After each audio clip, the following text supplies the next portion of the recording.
Hello, everybody, and welcome to Brunch with Bigfoot, Michigan Rob. I'm your host, BMR. We have a great show lined up for you here this afternoon. Thanks for everybody for coming on in. If this is your first time here, please subscribe to Bigfoot, Michigan Rob on YouTube. Also, the Blondes and the Booze Paranormal Podcast with Krista and Brandy. Also, subscribe to Texas Front Porch on YouTube. We're on iHeartRadio, Spreaker, wherever podcasts are found. We're also on KPNL Radio. Thank you to the lovely Selene, now in Texas. Thanks, Ann. If you like and want to support what we do here, everybody, the Super Chat is open. Yes, the Super Chat is a great way to help support what we all do around here. It is appreciated. Long after the show ends, the Super Thanks is also available if you care to donate in that fashion. Thank you so much. Check out our channels, our About pages for upcoming and future events. It is greatly appreciated. So thanks for everybody for coming on in. And talking about what we got going on during the week, we on Mondays, these are my affiliate YouTube channels, all good friends of mine, and we all support each other. Texas Front Porch is Mondays, 9 o'clock in the East. Van Buren Variety comes on Tuesdays at 8 in the East.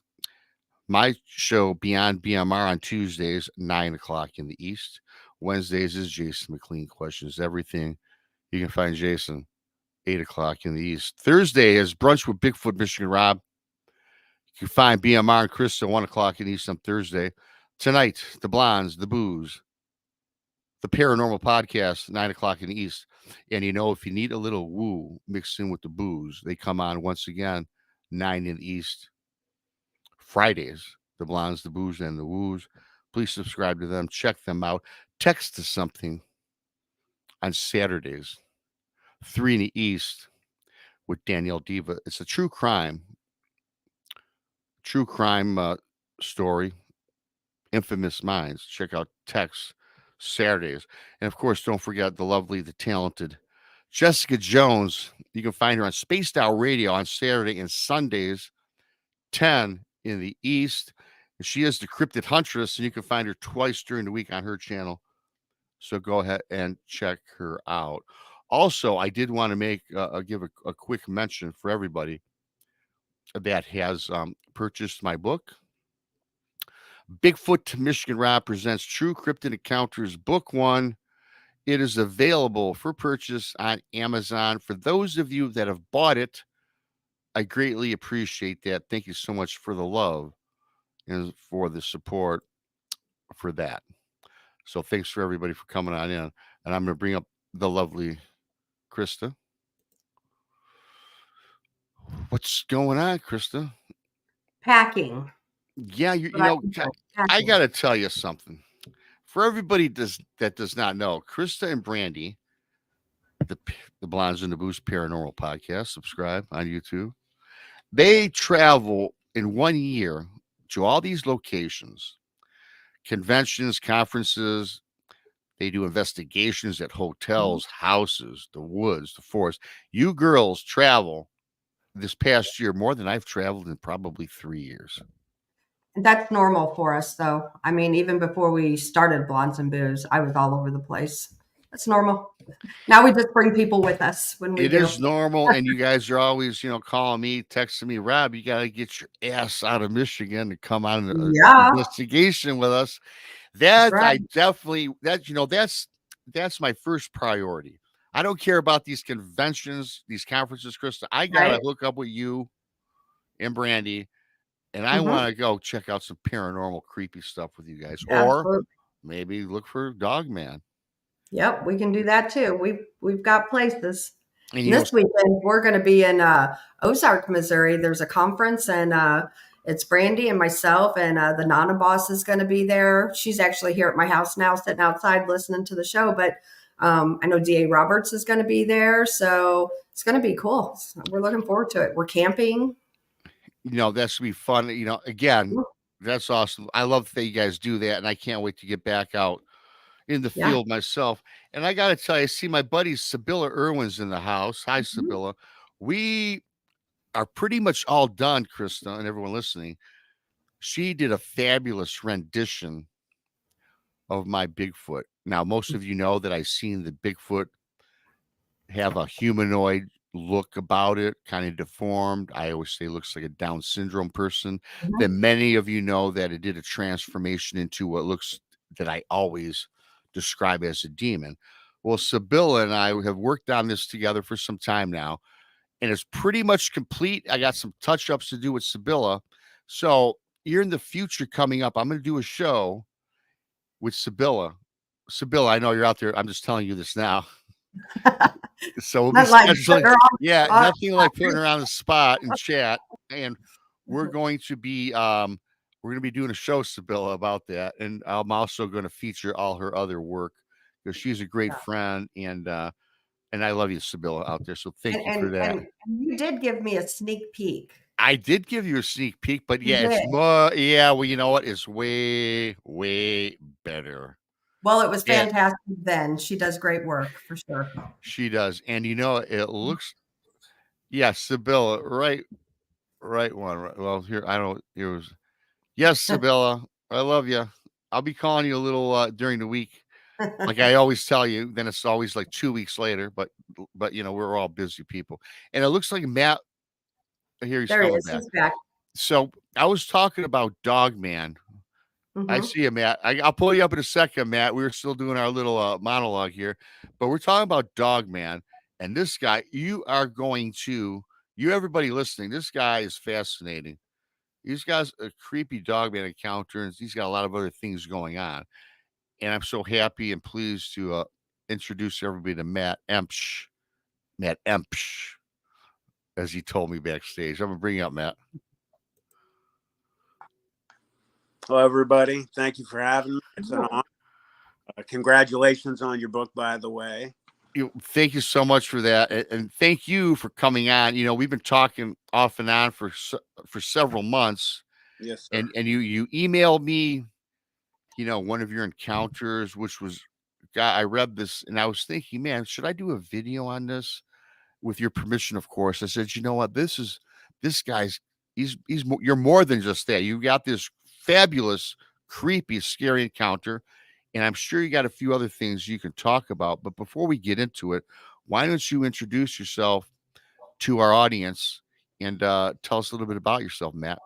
Well, my name's Matt Emch, and I live in the Youngstown, Ohio area, and this experience happened to me when I was 14 years old. But I'm just an old man now, and just recounting it. But to your comment about some other things, yes, I've had some other experiences as of the last few months that have actually happened. So. It just seems like, the strange bites you when you're younger, and it just follows you around the older you get. Mhm.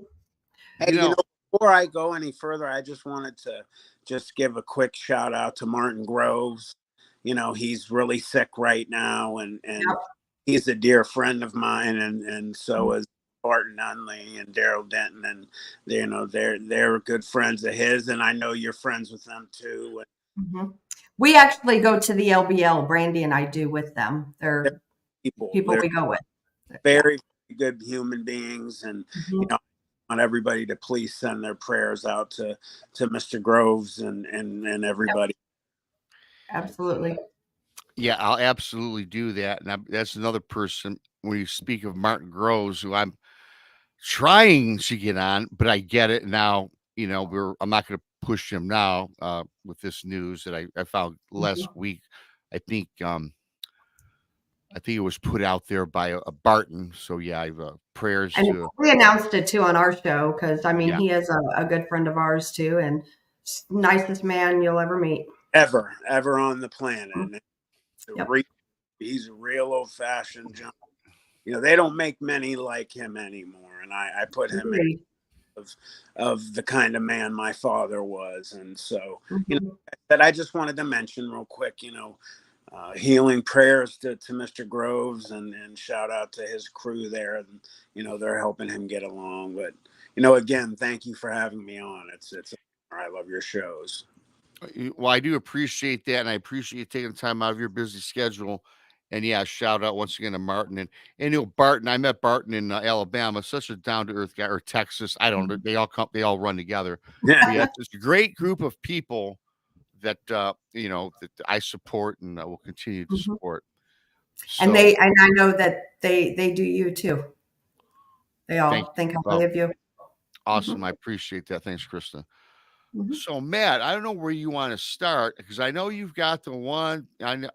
I tell you what, I'll let you take the wheel here and wherever however you want to start the show because you've got some things going on there that frankly are really terrifying. And if Well, you like to take it from the beginning, how about this? How'd you get involved with this?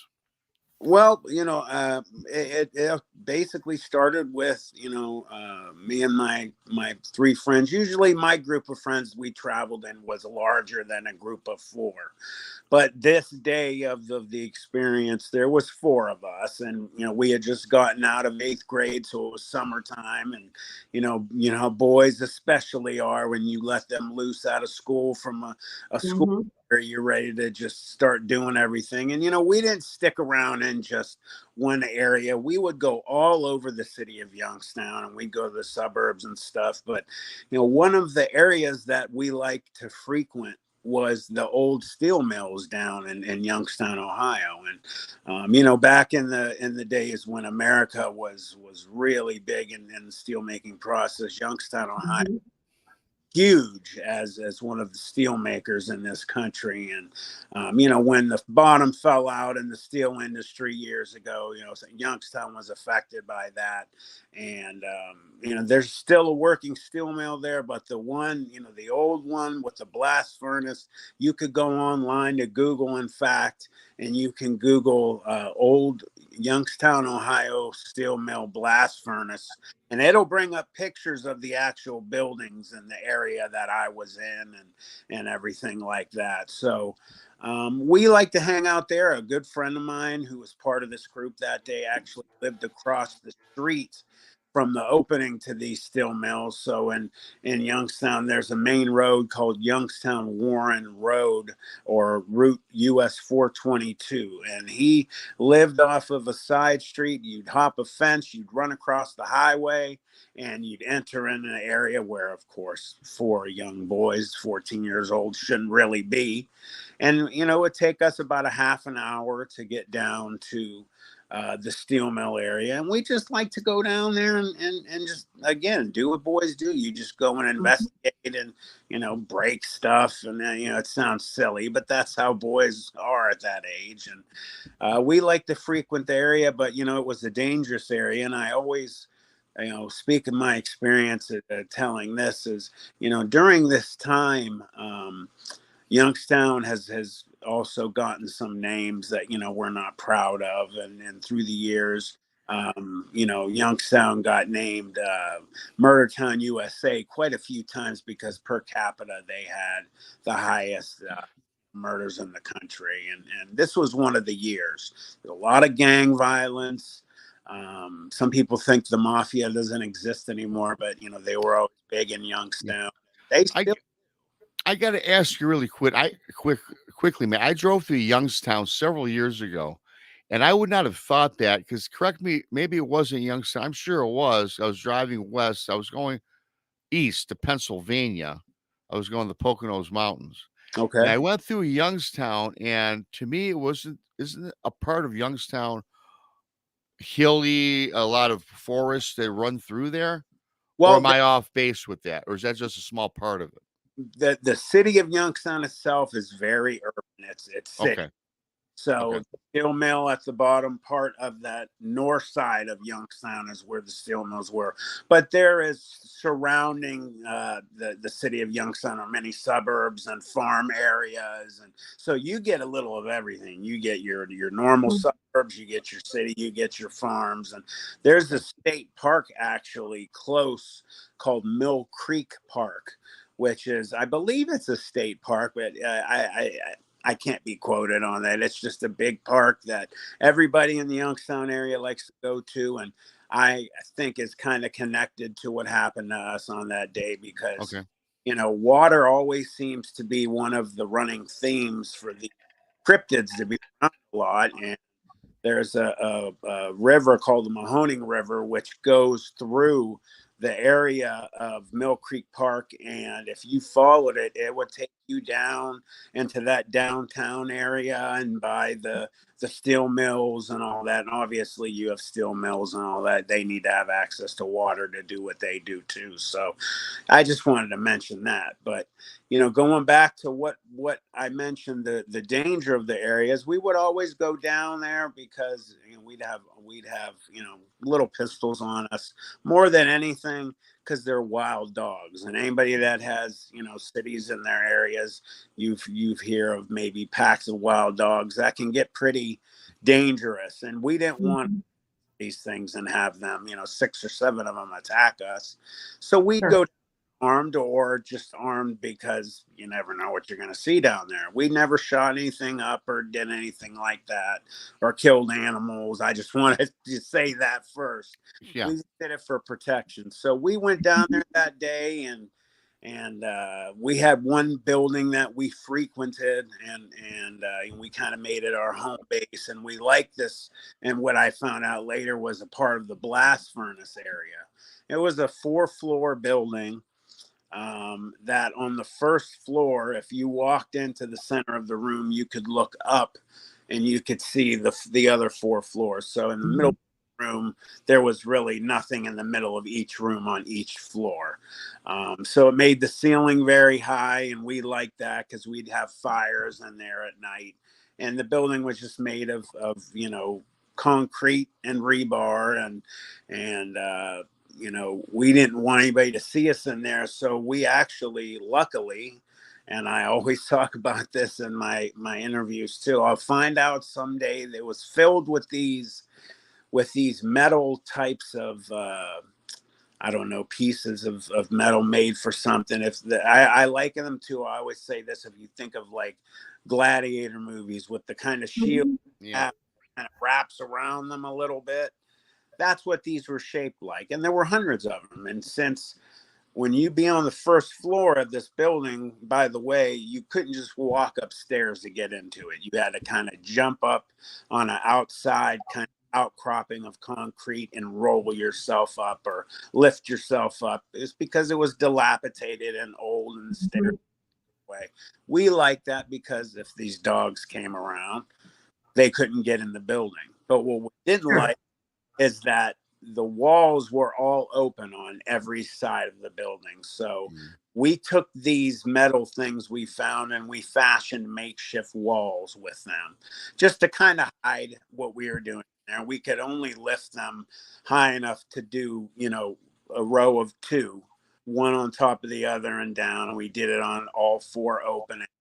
And we just wanted to hide the light from the fires at night, because it just so happened there was a railroad track extremely close to all of these buildings. Now, if you're, you know, making steel and you have that process going on, you obviously need, you know, quick access to the railroad for supplies or getting out your metal or whatever. So we would have trains come right by this building, and, you know, we just didn't want to get caught and get in trouble. So we got a good fire going this one night, and we had those walls going, and I remember we were just kind of zoning out. Nobody was talking. It was one of those moments that everybody's been when you've been in the woods, you have a fire, everyone kind of just staring at the fire, not saying anything.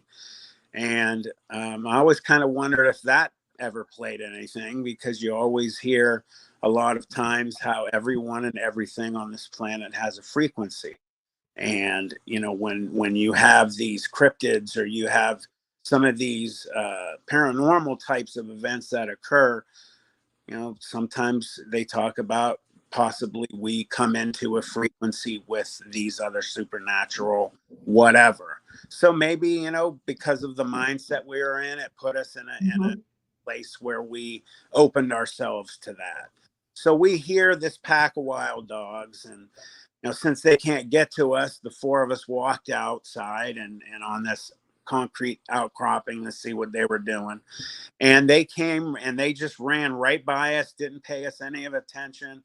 And, so like I said, there was a railroad track right outside the building. Just beyond that railroad track were giant piles of smelting material like coke and other types of stuff. And they just had huge piles of it. And it looked like it went for a mile either way.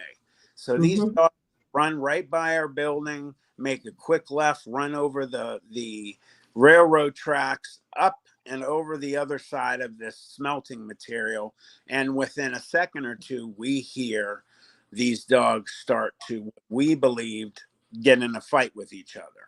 Okay. And start hearing, 6, 7 dogs all at once are fighting and attacking. And we're looking at each other like, what the heck was that about? They're running together as a pack, they're fighting.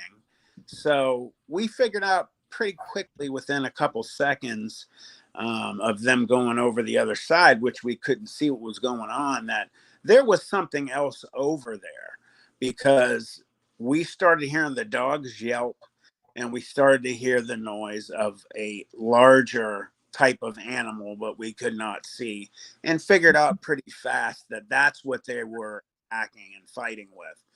Well, to, everyone's surprise, what happens next is, just started a chain of events that, changed all of our lives forever. And what happened was 2 dogs almost simultaneously were in the air, literally like somebody had grabbed them and picked them up and threw them. One was upside down with its facing us coming over the hill. Another got thrown over. They hit the ground, roll, get up, one limps away, the other one. I always say I would probably lean towards the one that had a bad gash down its shoulder and side. If it didn't get help by somebody, it probably died. I remember always saying I felt bad for that dog. And we're hearing more yelping, and a couple more get thrown and hit the top of this pile, this smelting material, and it goes flying everywhere. And then the last couple dogs just kind of ran over, and they all took off as fast as they could, headed the way that they came. And we are just in total shock, looking at each other, using expletives and asking what's going on. And real quick question, Matt, I don't mean to interrupt you. Is this daylight where you have visual, or was this nighttime? Oh, ma'am, this was at night. This was probably around 9:30. Okay. The sun had just gone down, it being summer. Okay. It was dark, but we had a really good fire going. We had a bunch of pallets there. Sorry, it went out for a sec. We had a bunch of pallets that we lit for fire, and we had a good one going, and that's the only light we had coming from the building. And we're watching these dogs run away, asking each other what's going on. And my one friend to my left behind me says, "Hey guys, what is that? What's that over there? What the hell is that?"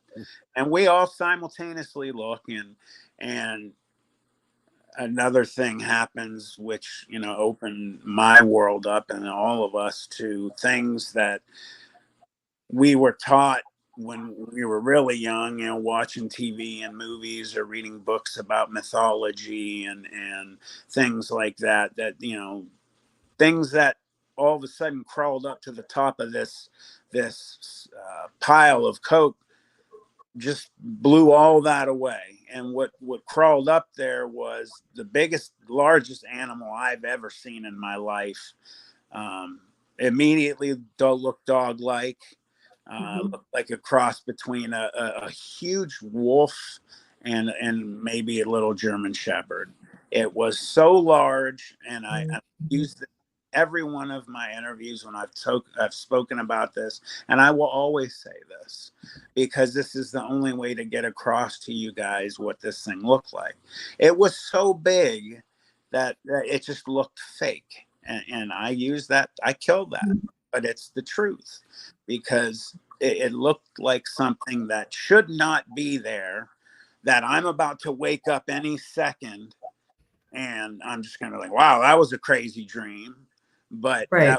That happening. And this thing was every bit as big as, and I'm telling you, we've looked over the years at different animals. You know, we've gone to zoos and videos, and I've researched the heck out of it over the years. And we all agree that the closest thing its build and size was comparative to was a polar bear. And I say polar bear because when you compare, say, a polar bear to, say, a grizzly bear, like a Kodiak, is like a walking boulder. You know, it's just real big and massive and just moves like a walking, you know, boulder. A polar bear is extremely large as well, but it's very long. It's lean. Its limbs are longer. So that's the look that this thing had. And you could see immediately it was jet black, but it was so black that it stood out with the night sky behind it. So it was just almost like it had a light on it. And that's what stood out immediately. And it turned its head and looked at us. And all I can say is that, you know, I truly believe that these things are supernatural now for different reasons. One of the reasons is because its eyes were glowing. This was not eye shine. I've seen animals with eye shine, and so have you. Its eyes were glowing as if they had basically a power source inside of this creature. It was a yellowish amber kind of, you know, color, orangish, and it's just was almost as if it was setting, you know, light off around where it was looking. And that's what I stare at when it looked at us. And, you know, I could see immediately, you know, you could see the pupils and you could see all of the morphology of the eyeball itself. So, you know, just to make it dumbed down a little bit, you know, you look at an eyeball, you have different kind of circles in your eyes. You have your pupil in different parts of the eye. It was so large and so bright, you could see each part of its interior of its eye moving. You could see which one of us it was looking. So when it gave me its full attention, I knew it was looking at me. And what happened next, you know, kept this roller coaster going on. And it stood up on two legs. And immediately what happened was, you know, in my mind is I knew what I was looking at because of, you know, monster movies and comic books. And as I said at the beginning of the interview, you know, mythology and lore and things that just aren't supposed to be. It's not real, son. You know, that's just for show. And I'm standing there with my three friends, and we're looking at something that's only supposed to be, you know, in movies and drama books. And it was, for all intents and purposes, it was a werewolf. I know everyone calls them dogmen now, but, you know, at age 14, this long ago, what I was looking at was a werewolf, and it had the dog-shaped legs. It had extremely long arms, and that was one of the things that stood out to me at the beginning of it. Was its arms were so long when it stood up that its hands, or paws, or whatever you want to call them, which also looked like gigantic. The best thing I always compared them to was raccoon hands.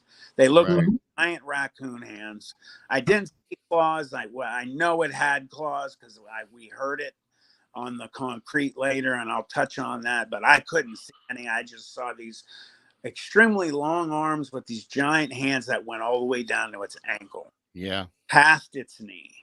So they were so long. And again, I'm going to wake up here. This isn't real. And it growled at us. And of course, you know, since then, all of the studies that have gone on into Bigfoot research and other things, and we know about lions and big cats and predators, of how they use infrasound, and I believe we were hit with infrasound because, first of all, when it growled at us, the entire world vibrated. I felt it go through my chest. The four of us were all affected in similar but different ways. Me and my best friend, who was right, both had response. All I could say is after I felt the vibration, my legs from my quads all the way down to my ankles and my feet just got so weak. My legs started shaking. I felt like I was going to go down on my knees. You know, if I felt like I was going to try to run, it would have been tantamount to you having a nightmare and you try to run from that scary world. You know what, Matt, with what you're talking about right now kind of resonates a little with me. When you talk about the vibration, everyone knows about my Bigfoot encounter, and my Bigfoot yelled, screamed, roared at me, and I felt the vibration. Now I seen this thing. It was daytime. It hit me. It hit me that I stumbled backward. My girlfriend flipped off into the water in the boat. Duke Sullivan, who's in chat, World Bigfoot Radio, subscribe to him on YouTube, always makes the comment like a sonic blast.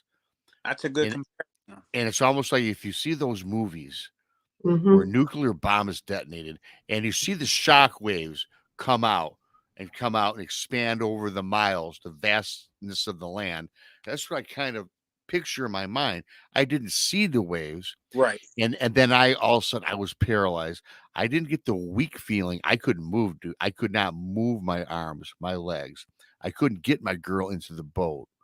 And all the color for me, I was looking through a filter, like time stood still and everything was like kind of black and white. Ooh, that's definitely similar. And similar, but a lot of the same characteristics. Yes, sir. And that's why when people come on these shows, there's a lot of commonalities in everybody's encounter, right? And what you're telling me, again, I'm thinking, I know for a fact you saw something.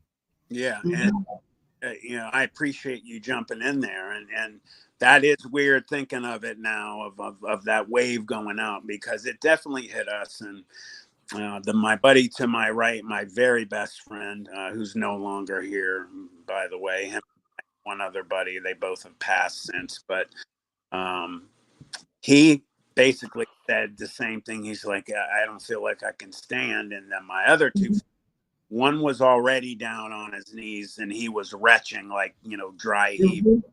He said, I feel good, I'm going to throw up. My other friend said, I feel like I'm going to pass out. And it was staring at us, and it took a step. And I think that step, we all pretty much saw it. And I don't know if it was, divine intervention or whatever, but we were able to move. We were never in that kind of situation where it's like we were locked and I felt like, I just couldn't move, period. It just was like, wow, if I had to run right now, I don't think I could do it. And my buddy who had just been gagging and saying he was sick had stumbled up to his feet and got himself inside the building. And we all kind of lazily followed suit as best we could inside of the building.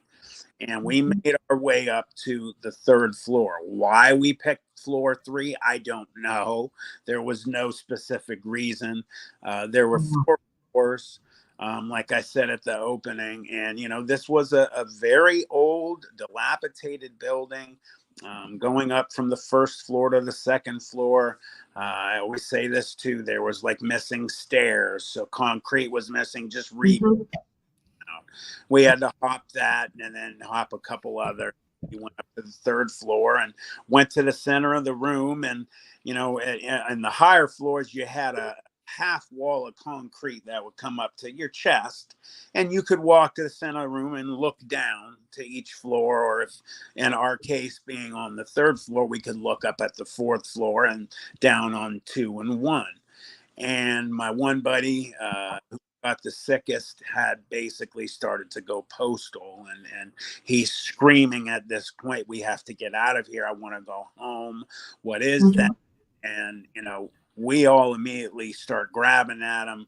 I grab him around the mouth, and I grabbed him, I guess, so hard I didn't realize it till, a couple seconds later. I had him off the floor. His feet were dangling, and I'm just squeezing his mouth, trying to shut him up. And then we put him down. He's losing air. He's trying to get us to let him go. And we all are saying quietly, if you're going to be quiet, please shut up. You're going to bring it in here. Be quiet. And he nodded his head. We let him go, slowly. Okay, you're going to be quiet. As soon as he nods for the last time, you could feel a vibration in the concrete floor of the building, a big thump, and then you hear just like kind of a scratching noise, like a dog's nails on concrete. And I had to have turned white as a ghost, because I knew that meant that this thing had just jumped up on the outside of the building, and it was. Yeah. So here we are, frozen in space, knowing that this thing's coming in, and we have a giant fire. And when you have big old fires, the shadow that casts on anyone or anything as it walks by, it's giant, even if you're not a big person. Or so imagine taking the largest animal you've ever seen in your life, so much so that in your mind, your brain is telling you it can't be real, it has to be fake, comes starting to enter this room, and the shadows getting thrown on the far wall, which is just, at first you're seeing shape, and then the far wall just basically turns black because it's just taking up all of that space from its shadow. And the light from the fire finally starts to hit this thing good. And it's coming in, and it was so big and so long. It was almost like, when you're watching a train and it just keeps going, and you're like, wow, when is this thing going to end? That is the longest train I've ever seen. That's that kind of the effect that I had looking at this thing entering this building was, when is the end of this thing going to come into the building? It's still really quickly, man. I just got to jump in really quick here, because what you're saying resonates so much with what I encountered, man. It's like, and I know you've done a great job of describing your feeling, but I got to tell you what, when you were processing this thing, and I know you said several things, did you feel that you were in a dream? Did you feel you were awake but dreaming? Because I got to tell you, I felt like I couldn't process the enormity of the beast that I saw, right? And I couldn't believe what I was looking. I couldn't believe I got hit with that. I can't believe my girl's in the water. I can't believe he yelled at me, and then it turned into look like a demon. all of it. Traumatic. And you having this encounter, I've got to imagine you probably had to pinch yourself, because I know where you're coming from. It's like, this can't be happening right now. It's like a nightmare, and you're awake. Well, and here's the thing too, like, I couldn't imagine going through that as an adult, much less a child. You said you were in 8th grade, and that, wow. Yeah, we were just babies. We were 14-year-old. And hey, Matt, you're starting to break up a little bit. Does that sound a little bit better? Yeah, I think you got a little connection issue. You're frozen. Okay. Is things starting to work better now? So I got. You are on my side. You're good on my side. Oh, really? Okay. Well, yeah. Continue on then. This is on my side. I can't hear, but keep going. Sorry, buddy. I'm not freezing to myself. I hope everybody is. I can hear you just fine. Okay. So Susie says very clear. Okay, must be something going on with me. Okay. All right, cool. Gotcha. So back to what you commented, yes, sir, and ma'am. It was beyond too much for an adult's mind to handle, but having children, that you learn that monsters exist. Yeah, it hit me numerous times that real thought that I'm going to wake up. I literally had those thoughts multiple times. Okay, I'm going to wake up. Man, this is a crazy dream, but it didn't happen. And looks like we lost Rob there for a minute. We lost Rob. We'll Okay. continue. He'll jump back in. It's all good. This is normal for him. Okay. Yeah, so it comes into the building, and the light finally hits this thing, and as I had mentioned outside, it was just so black that it almost was like it was starting to steal light room from the fire itself. Uh, Right. I've seen like they have these new blacks that they are making some cars in, and it's like supposed to be the blackest black. And this is Mm-hmm. reminded me of, and honestly, I didn't hear of that back then, but looking at it now, that's the sense that it was given. It's just Mm-hmm. sucking light from the room, but you could see the entire anatomy of this thing, and it was on all fours when it came in. As I'd said before, so if you see a picture of a polar bear, that's basically the anatomy that we're seeing. Wow. Just overblown, bigger than. Mm-hmm. I've gone to zoos and I've seen really big ones. I've never seen a polar bear at the zoo or on any video that was bigger than what we saw that day, either on all fours, Wow. stood up multiple times on two legs. You could see the muscles all just rippling on this. You could see, like if you take a big cat, like a tiger or a lion, you have the skin Mm-hmm. on its back that the shoulders will pop up as it's walking, and they were popping, but it wasn't bony. Like there was just large muscles just surrounding just those parts of it, and it was black basically head to toe, with exception to I believe it had a white stripe going from about the neck area all the way down its Mm-hmm. back to the tip of its tail, and Okay. it wasn't overly bright white that went down Mm-hmm. back to the tail. It was just almost light enough that I questioned it if it was Mm-hmm. made from the fire, until my other buddies had said they thought it had a white stripe as well. um, Wow. and it's walking on all fours, and it gets near the fire, and this is something else as to why. And I've talked, like I'd mentioned, I was at Josh Turner's Mm-hmm.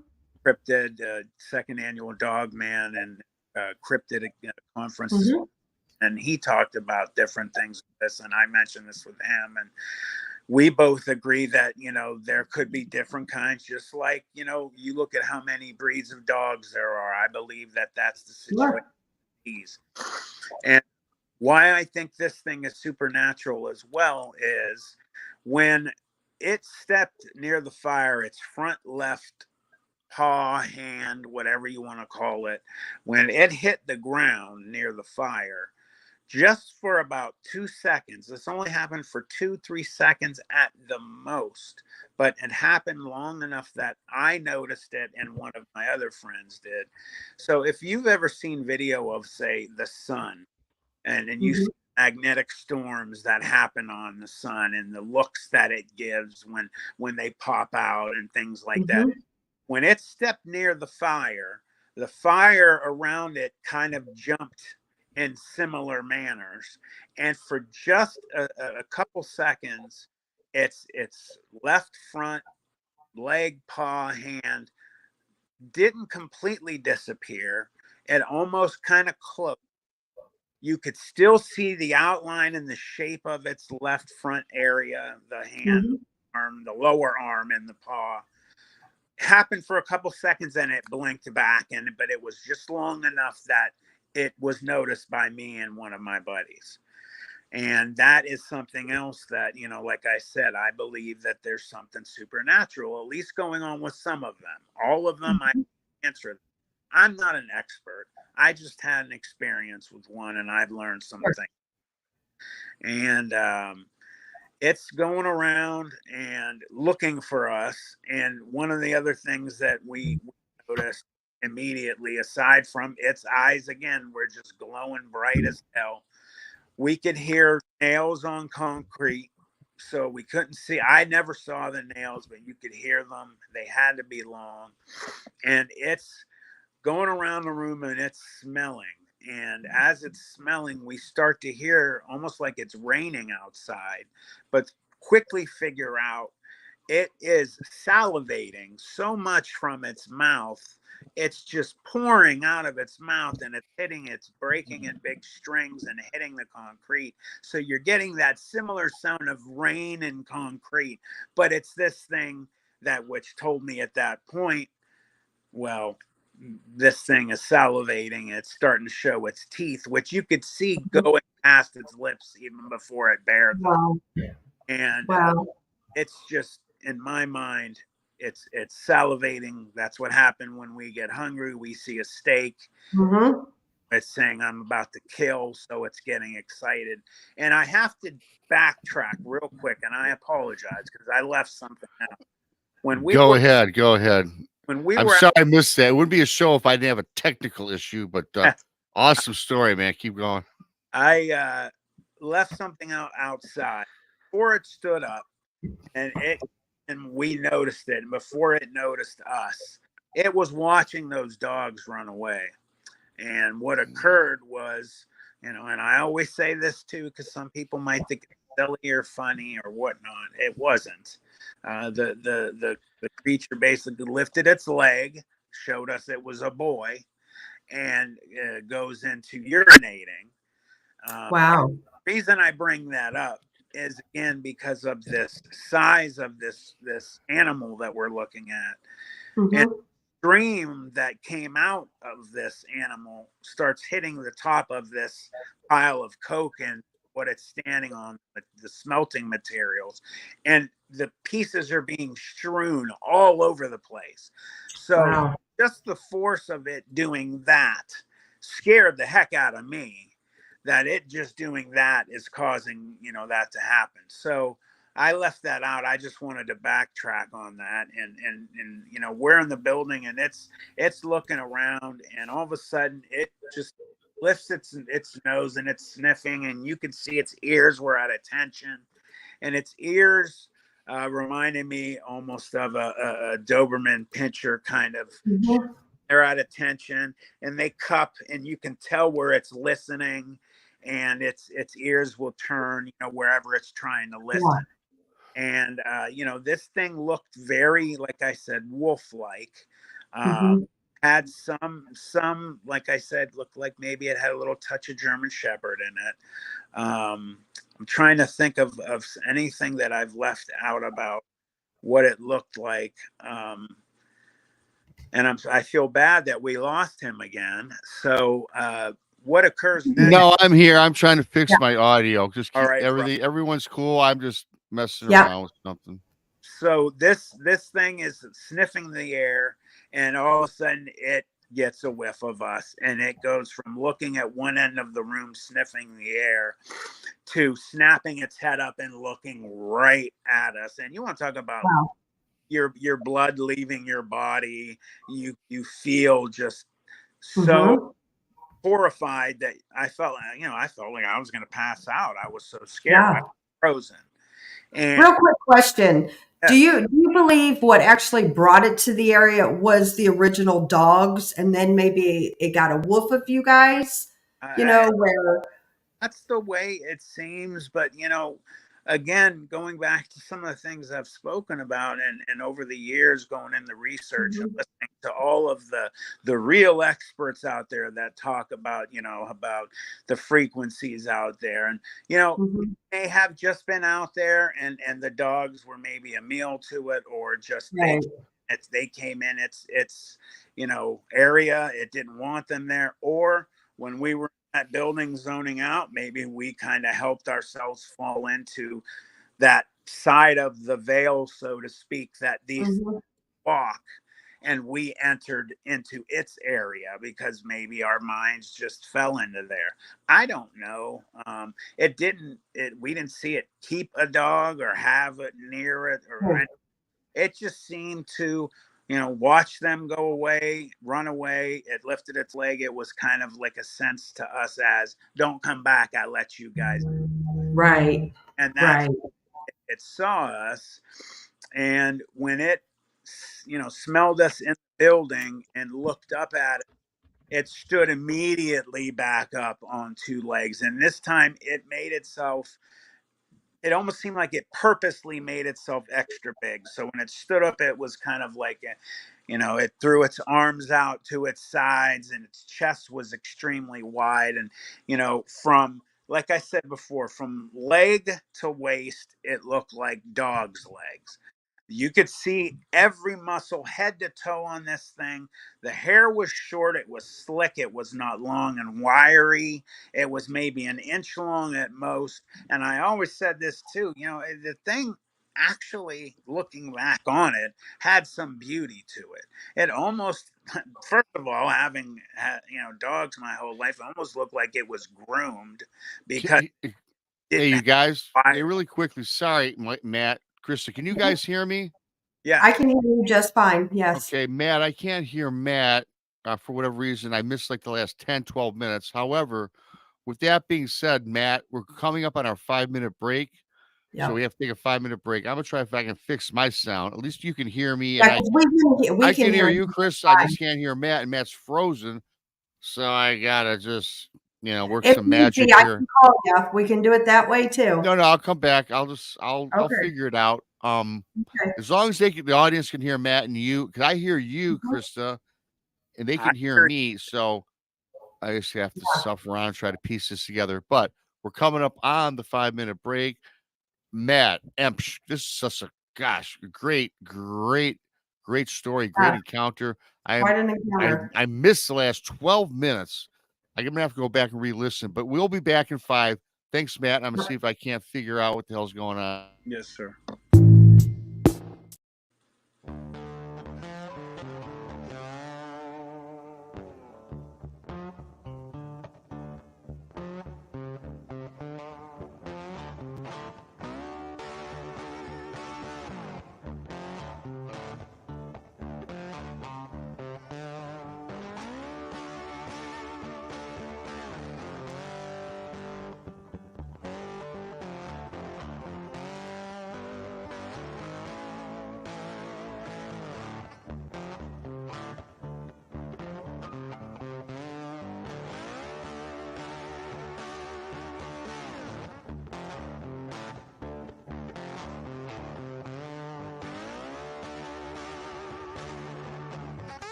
Four minutes to go, folks.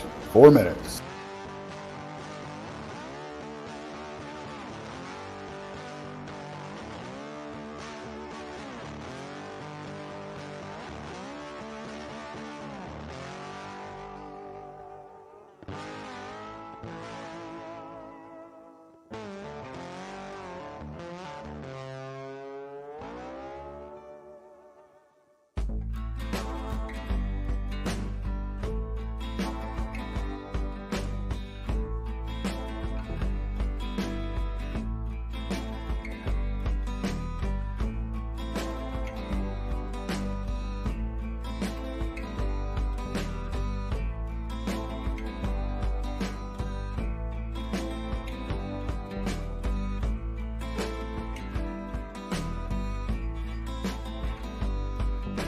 Three minutes. We're almost there.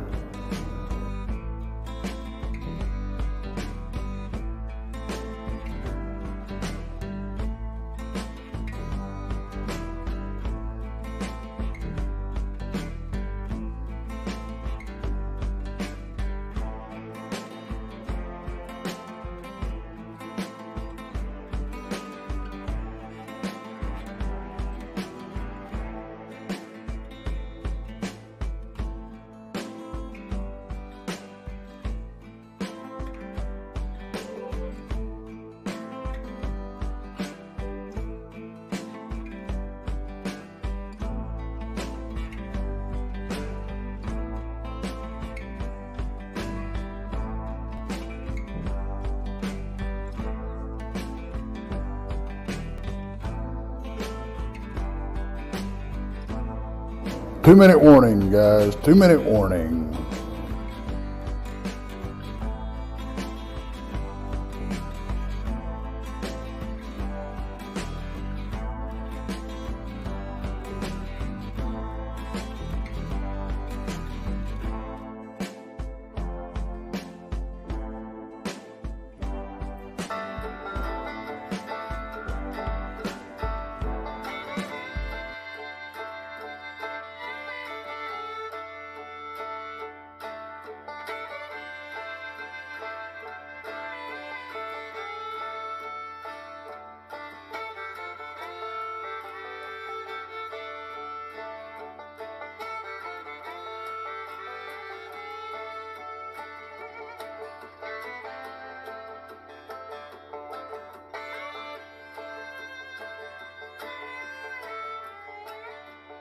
One minute. 1 minute.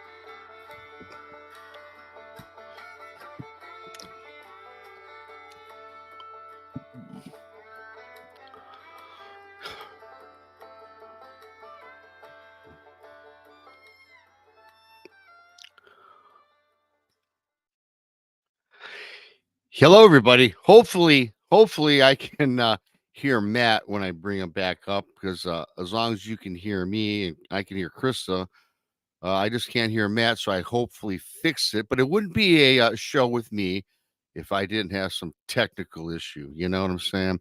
Thank you to Marty and thank you to No for your amazing super chats. The super chat is a great way to help support what we all do around here. I do appreciate that greatly. I do appreciate that. And for everybody just tuning on in, great show, fantastic encounter with Matt. I love it.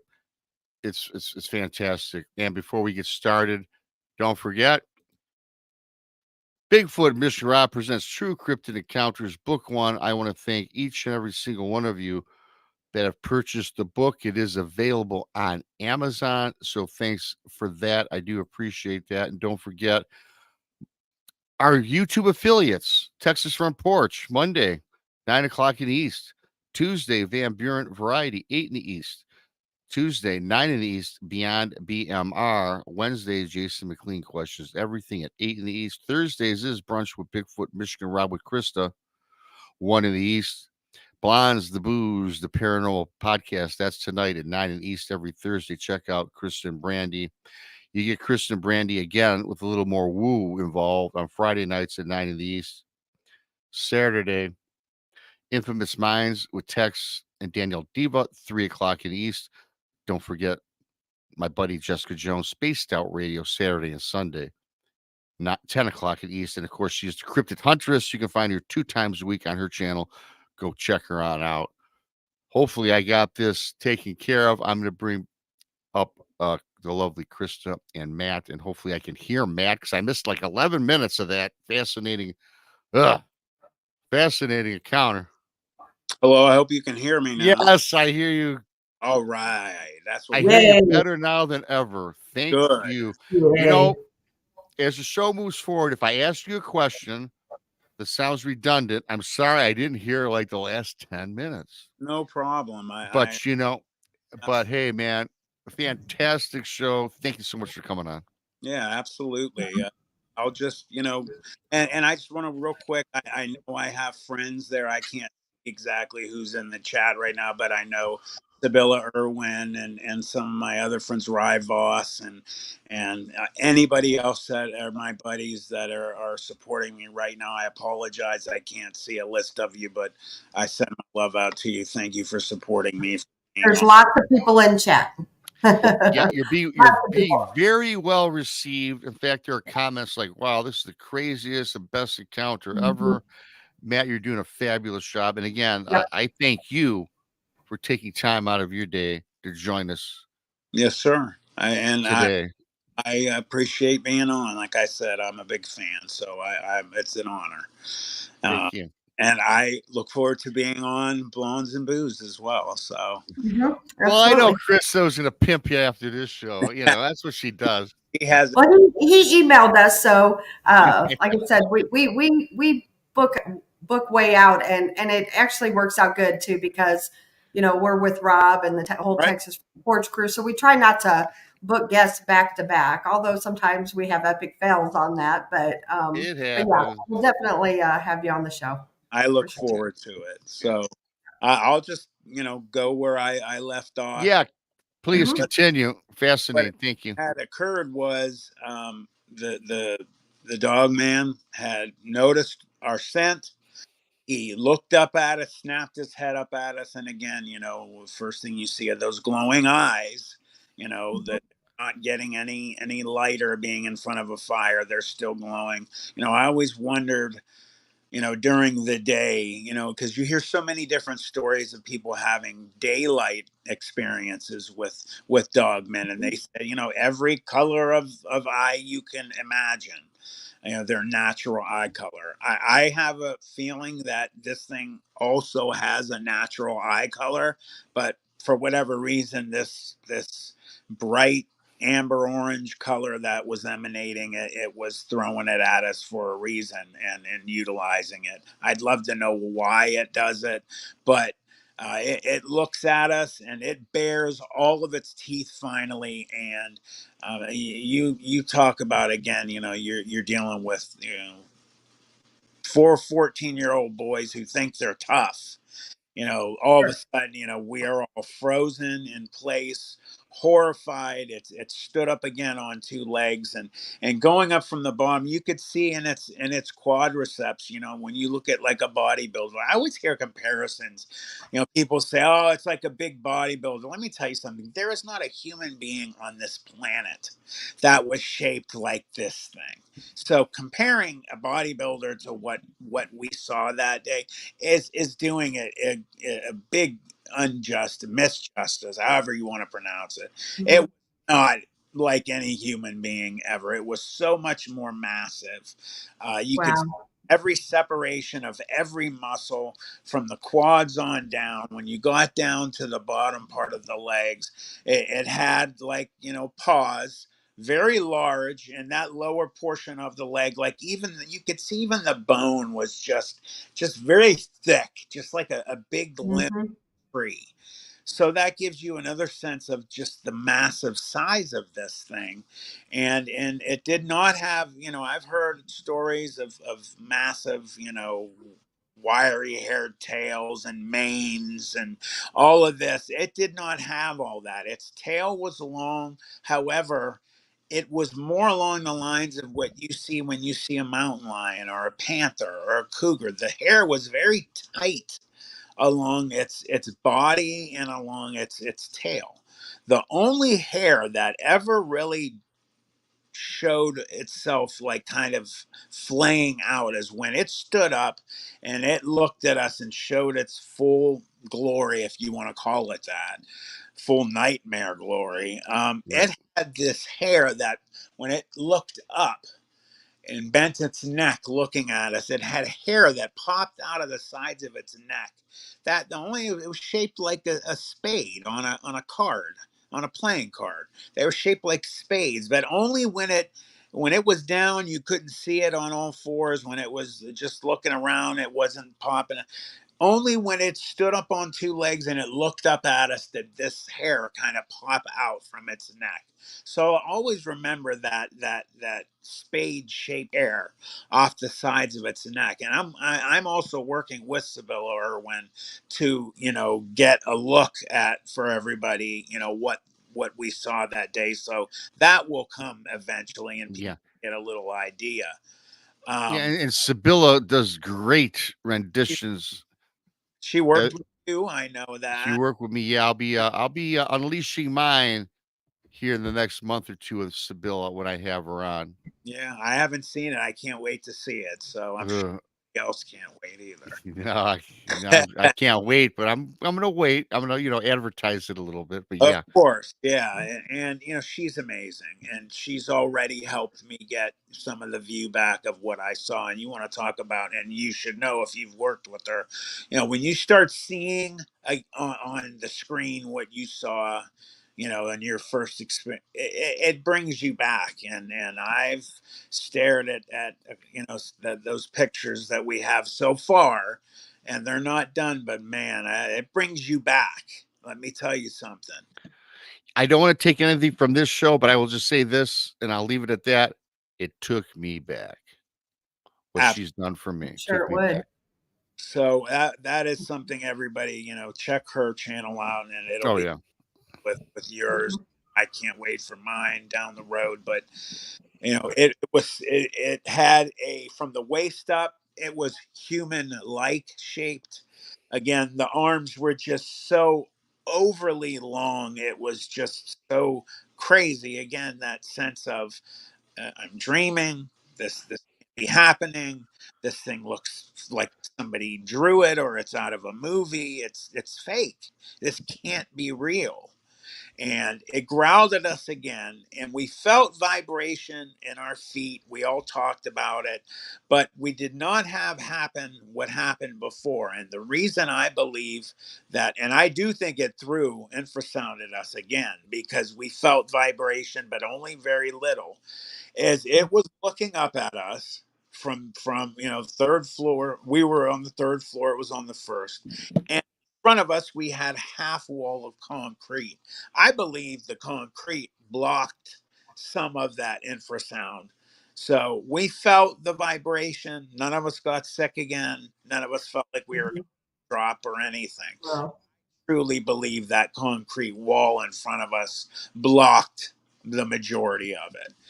And what it did next was it was burying its teeth. The top it had top and bottom canines that were just both overly long, super bright white, just glinting from any light in the room from the fire, and again it's just dripping with salivation. And it looked away from us, and it looked at the stairs, and it looked back at us, and it looked back to the stairs, jumped back down on all fours, and it headed for this. And that's when I finally started to get the sense that I'm I'm gonna die, and I um, really believed I was going to die that night. And well, it hit those stairs, and the way that it ran on all fours was very much like when you see again, not only did its tail and some of its hair morphology remind me of like a black panther almost. It didn't look like a black panther. It's just the way it moved was almost beautiful. It moved like liquid metal mhm, or oil, and it was just everything about it. It was made as in my, you know, all the years of looking at this, the ultimate predator. And it just moved amazingly, and it hit those stairs, and it was up to the second floor in a heartbeat, and it had jumped over those missing stairs like they weren't even there. And it was going from the set heading to the second set of stairs to take it from the second floor to the third, and mass hysteria had broken out behind me with my friends. My best friend and I were both, we were just stuck. I just mhm. moved. I was horrified. He was standing next to me.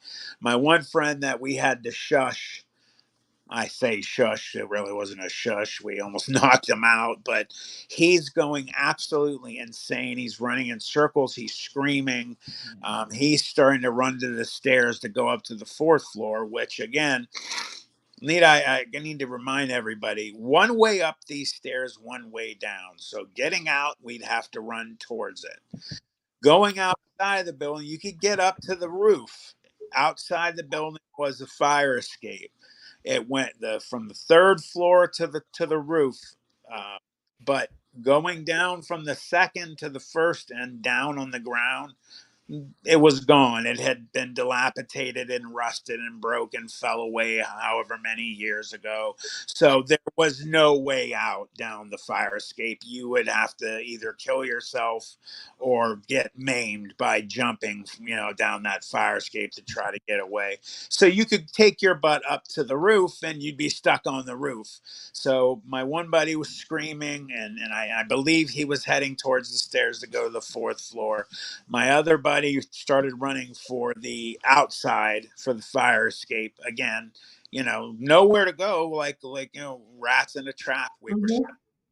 And I kind of just clicked out and I stared at it, because once it hit from the stairs coming up from the second to the third, it would meet me and my best friend first. So it would immediately be right on me. And that's why I remember, um, I remember, I didn't have my life flash, but you hear stories, your life flashes before your eyes. That didn't happen to me. I thought about my family. I thought about my dog. I thought about I was getting ready to go to a high school that my mom and dad went to, my entire family. It's called Youngstown Ursuline High School.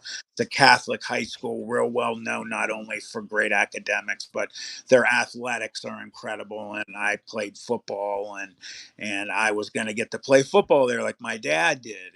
And that was now gone. And I was never going to see my family again. And I truly believed my life was going to end. We were going to watch each one of us be killed.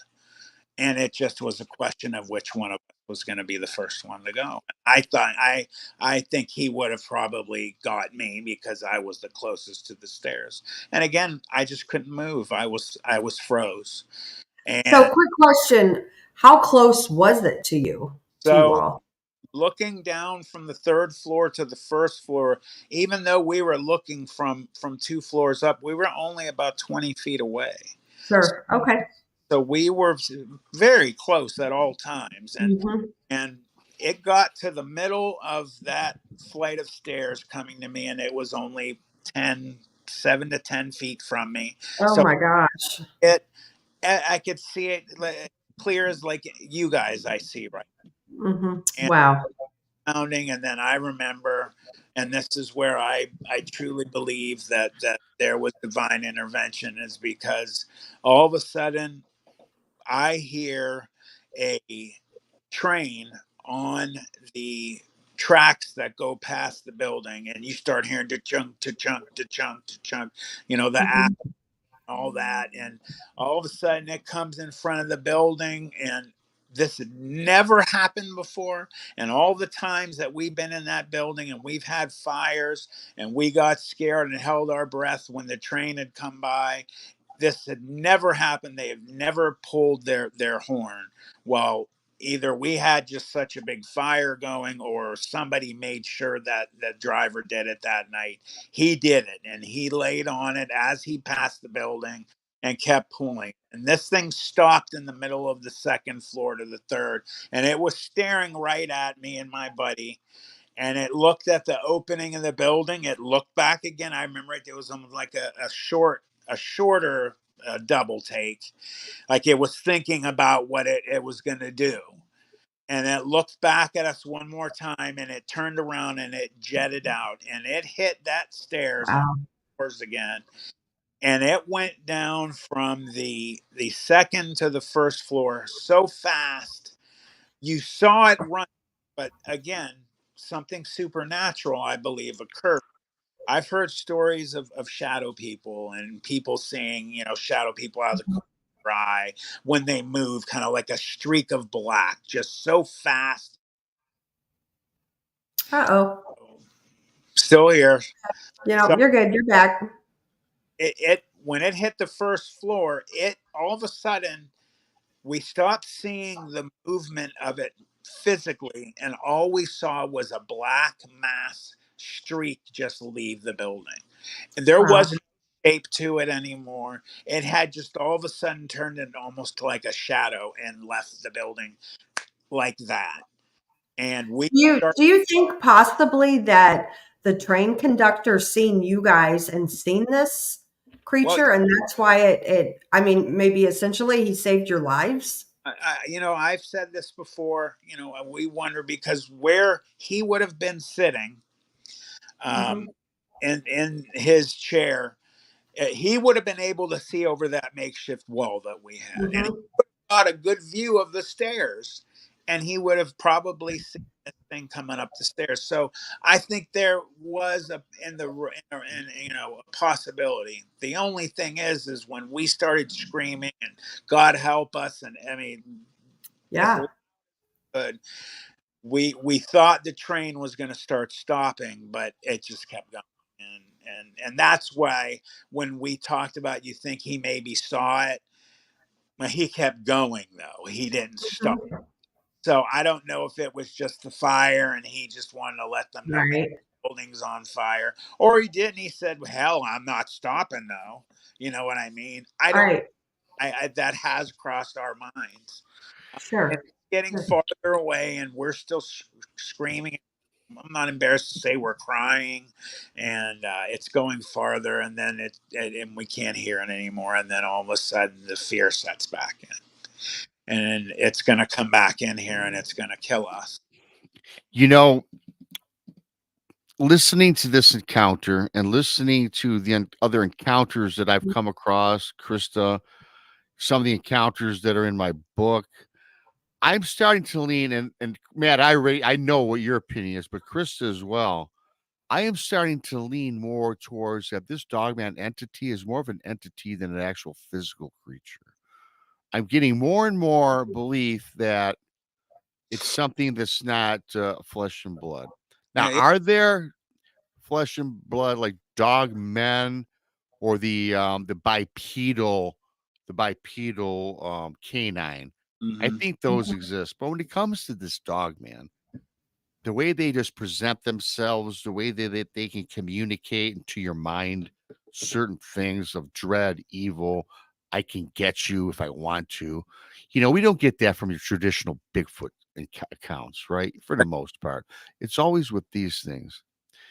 But I do have to ask you one other thing, though, because the way you describe the dog man, muscular, huge like a polar bear, just sinewy, and just, do you subscribe to the theory that perhaps some of these things were created it's and fun. controlled by our government, giving them that supernatural appeal? Yeah, I'm glad you asked that, and I've had this conversation with Josh Turner and a couple of other friends of mine, and I agree with you as well that there are different types of these out there. I believe there are physical ones out there, Right. born and or created in a lab, and you hear some stories like the I forget the one gentleman's name, I apologize, that hit it with his semi truck, and he went back and that by the government saying you killed an asset of ours. So either they have caught these things, have cloned them, have made a type off of one that they caught. I believe there are definitely different types, and I think, and I know the one that we had our experience was the one that is more in the supernatural. And I heard, I'll just real quick bring this one up. Yeah. I have good friends. I was on Cryptid Creatures and with Brian and Todd, and we were talking about different types, and they had a young lady on their show who lived in the Wisconsin area by Bray Road, and everyone knows about Bray Road, the beast of Bray Road. Sure. And when she was younger, she had given this experience, telling of she was in camp during the summer. She witnessed one of them. The next night, not so smartly, went out and tried to look for it again. And when she came into the area of where she saw this dog man, what was there was not a dog man, but was a ball of like red light. And she started to follow it, and she stepped on a stick, and it stopped. And it turned around, and it almost looked at her. And that gives me the sense that she was still seeing that dog man that she saw the night before, but in another form. And I think that, you know, there is so much going on with them that we have no idea. You know, they are able to walk Mhm. in both worlds, or multiple worlds. And like I said before, I like to always say that veil, that real thin sheet that's got us separated from all these other supernatural types of beings and places, and sometimes we come into them. I think they're capable of a lot. And yes, back to what you said, I believe that the government uh, does have some, and I think that they might even, like the story, you know, I believe what I heard, you know, that they called it an asset, and that they either made it in a clone in a lab, or just captured them, or what. But there's different kinds. And I agree with you. And you know, I'll, for your listeners, real quick, I'll finish what happened with us Yeah, real fast. please.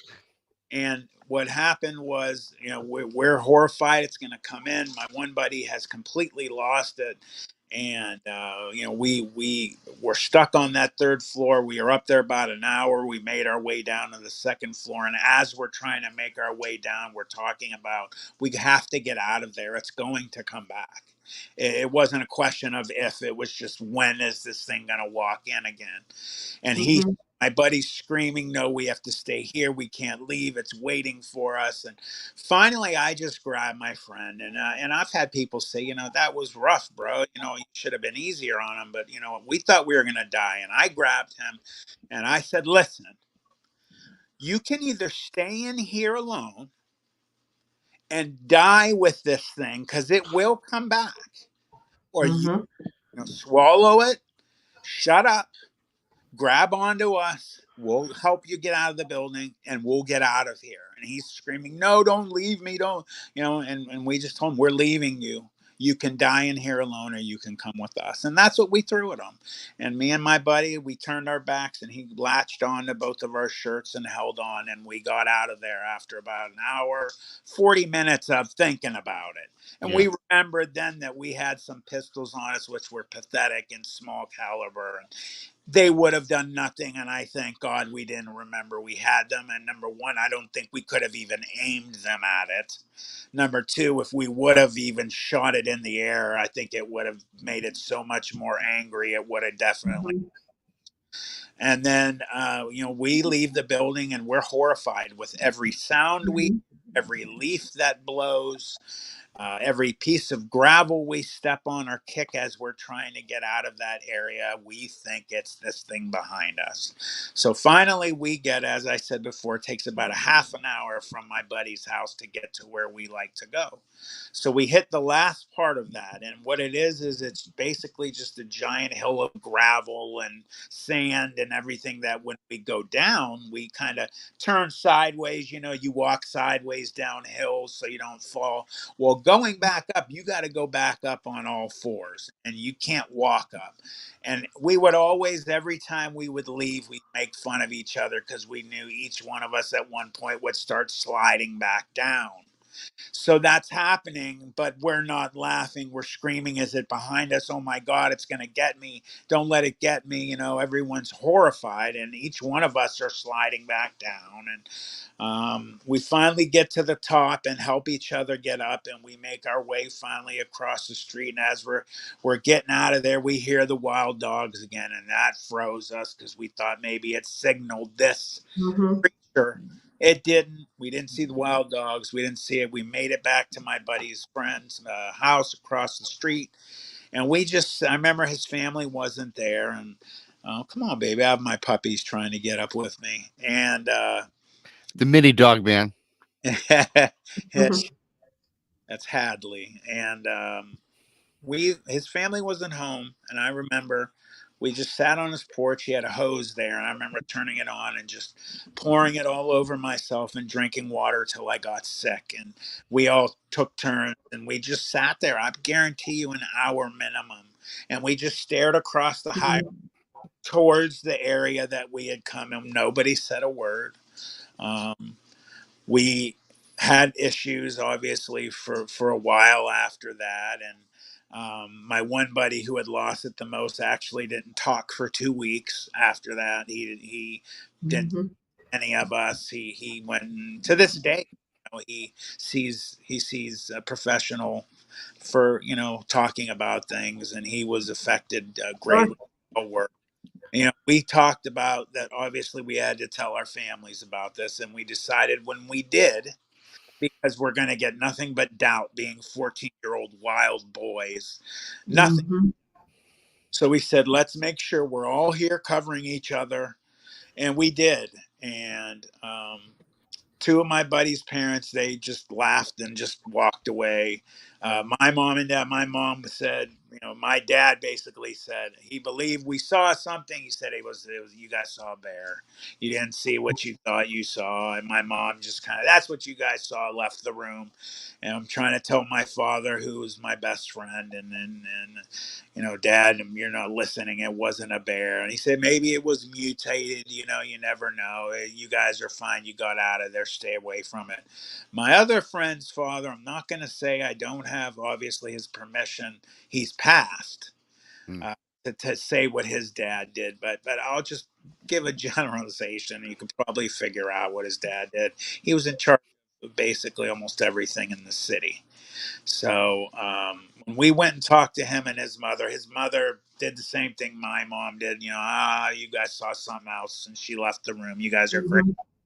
Well, my best friend's father stopped, and first he yelled at us and really went off on us and said, "What the hell are you guys doing down there? Don't you know? Mm-hmm. We had a homeless person was killed by a pack of dogs down there. Was it really? We don't know." Right. And he just went off on us, and the way he did it almost gave us a sense of that he knew what we were talking about, but he didn't want to discuss it any further. Just threatened us and said he'd make Mm-hmm. go to juvenile hall if he ever hears we're down there again, and don't tell your friends about that what happened to you when you saw. You're going to have all your friends go down there, and somebody's going to get hurt in one of those buildings. He's trying to play the fatherly role with it. Sure. We're just all, please listen to us. Finally, a week later, my best friend tells me that he had to sit down with his dad, and his father told him basically in a nutshell that he knew what we saw, that some officers in Youngstown had gotten reports about seeing similar type of animals. He knew from the area of which it was seen, which is where we were going. And he gave my buddy the impression that they were not so sure that the homeless person who was apparently mauled by wild dogs more than likely was Wow. this. Obviously, I don't have lab proof sitting in front of. We just have from what we talked about. Sure. And he told him, don't ever, please God, don't ever go down there. You guys won't come back again. You're lucky that you're still here. And Wow.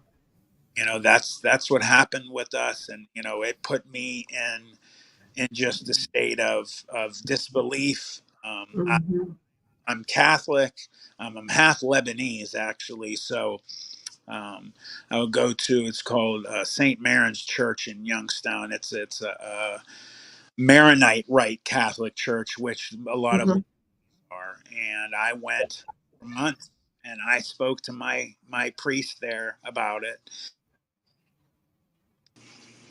And he, for all intents and purposes, told me, Matthew, there are things in this world that people have no idea exist. He brought up possession. He brought up things that they're taught in the church, things that most people would never believe that Mm-hmm. are taught about. And he said, Right. I'm aware of this being. He said, he called it this being. He said, I'm aware of those, this being you saw, and I've heard of them before. And he said, I've heard a lot of other things. He said, there are things in this world that once in a while, some of us will see. And, he went into just some religious thing trying to help me deal with it. And I talked to him for years about it. And, hearing him say that gave credence to the situation. And, I have had some strange things even happen of late. I think, Rob, I might have even sent you some of the newer things. Did I send you the audio clip? No, I don't think so. I just got the encounter story, and I might have, I do have quite a backlog of emails that you may or may not have sent it. Well, I I'll haven't come across it. mention this. I'll tell this Yeah, one. go ahead. Yeah. I was at a Bigfoot conference in Beaver Creek State Park. It's in Ohio, a few months ago, like 2.5, 3 months ago. It's the first conference I'd ever gone to. And a good friend of mine, Ernie Davia, who had an incredible Bigfoot experience. I met him and his wife, who lived down in the Cincinnati area. I met them there, and we went to the park the day before the conference, where there was a campsite where people that were all speaking at the conference were staying that night. And apparently, it's very heavily has a lot of strange supernatural things. It's in an area that, I guess, in the early 1900s or late 1800s, there was a flash flood in the area where like 1900 people were killed. Only one person supposedly lived. So you go into that part of supernatural things and all those lives lost in that area. That's bring things up. And it's supposed to have a portal at the top of a trail right in the campsite. So I go there, and I have never met any of these people in my life. A good friend now of mine, his name is Johnny Freeman. I don't know if you know Mr. Freeman. He's a psychic. Mm-mm. He came up to me. I'd never met him in my life, and he said, "You need to go up that trail." And I asked him, why? He's like, you need to go up there, son, and you need to go by yourself. And I had no idea. He said there's supposed to be a portal up there. Bigfoot supposedly used them. He said, but there's something telling me you need to go up there. So I went up there, and I had an experience. And I didn't see anything. I didn't hear anything with my own ears, but I did do an EVP session after a half an hour. And I have shared that with many people. And I've had people, like everybody at the conference has all heard, Mr. Everybody, Mr. Groves, everybody that was there heard it. And it's kind of hard to deny what's on there. Basically, there's a grunt, and there's some other things that happen. And I'll definitely be happy to share that, another time. I Mhm. spoke to people about, I had that happen with the dog man when I was younger, and then I have this happen just recently. And it makes you wonder that, why some people are sensitive to having experiences and some aren't. And and that's just been something that goes through my head. So think Mhm. still happen. And I'm planning on, relatively soon to start my own channel. And Yeah. when I do, I hope you guys will come along, and all the fans. And Absolutely. Yeah, I got to ask you too. Yes, definitely. Let me know to get your channel up and running, because we'll definitely promote Mhm. that. I do have to ask you though, one of the best encounter stories I've ever heard, and I've heard some good ones. This is right up there. Probably might be my number one. But here's the thing: I got to ask, where do you go from here with this? You know what you know, you've seen what you've seen, you believe what you believe. Now, for you going forward in your adventure, if you want to call it that, Mhm. what's the plan? What's the plan moving forward with this, with all this information you now have? Well, over the years, as my dog hands me her toy and she's tugging, Yeah, um, you know, when I was younger, it was just dealing with it. The older I've gotten, it's researching and trying to figure out what they are. And then the older I've gotten in, just over the last year and a half, especially doing the interviews, starting out only saying my name's Matt, moving into saying my last name and where I'm from. And that delves into what I just mentioned about me starting my own channel. And yeah, I want to Mhm. start channel to help bring together this quote unquote cryptid community, because for whatever reason, I don't understand why, but it seems to me that there are factions that sometimes Bigfoot experiencers don't want the dogmen people around them or to be talking. I think anybody that has an experience supernaturally with a dog, a Bigfoot, with UAPs, with anything supernatural, all need to be discussing with each other what's going on, because I think there is action between everything. I think that after hearing Mr. Martin Grove's experience and that there were Bigfoot involved in it, that these creatures have relationships with each other. Is it a dog owner type of relationship? It's something else. I don't know. I just want to help with what I know happened to me and what's happened again recently, and anything I can do to better the learning and for all to get to learn. That's what that's just a great statement, because if anybody's listened to me long enough over the last couple of years, that's the reason why I do this. And I know it's the reason Krista does and Tex is because people have not walked in our shoes. We've all experienced things that I couldn't process. You couldn't process. Chris, I know there's things you could not process in your earlier ventures in the paranormal, and now you're moving into cryptid studies, I guess. And it's like, we're here. So it's a place to go where you're not gonna be ridiculed, you're not gonna be judged. If you got a story, tell it, because you know what?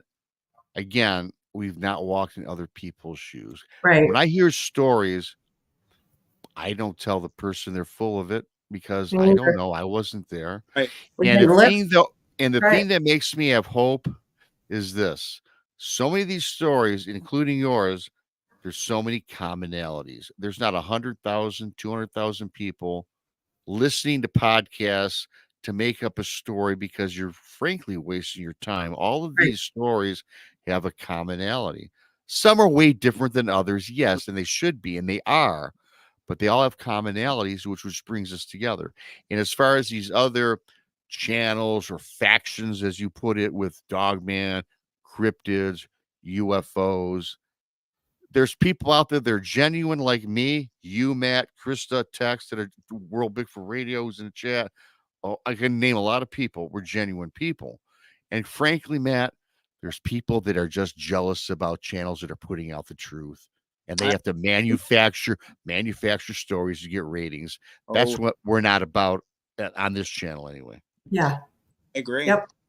Yeah, and this is what I've started to say lately too. When I do, and I expect it to be soon to start my own, and I just, regardless if I'm just talking to somebody like I was talking to people at the conference in tech, I will never say to somebody that they're lying. I like you just said, Rob, you said, how do we know after what happened to us? Yes. Anything is possible. Now, do we hear sometimes some people's, stories and some of them, some are a little cringeworthy sometimes, but you are safe here. I'll always be a safe haven for everyone. Or make fun of anybody or challenge what they're saying.